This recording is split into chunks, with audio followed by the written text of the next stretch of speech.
想成为100个城市的青春主角，今天来到松阳。你可能没听过松阳，但你肯定听过松阳县城安比怀之女安陵容。村口500年的夫妻树，见证了数不清的爱情，也见证了每个退休团都会请的天价演员。踩着阳光走上去，有个观景平台，可以看到整个村子的全画幅。如果你觉得这个村子还不够吸引你，那老爷爷提到的松庄村就藏在这幅水墨画的附近。坐在石桥上，会自动的在你耳边播放一份自然的天籁之音。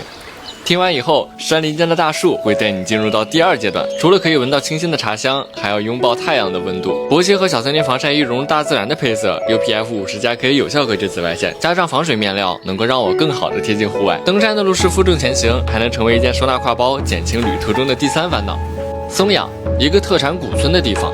如果你厌倦了城市的喧嚣，不如就来江南最后的秘境，来一次村游。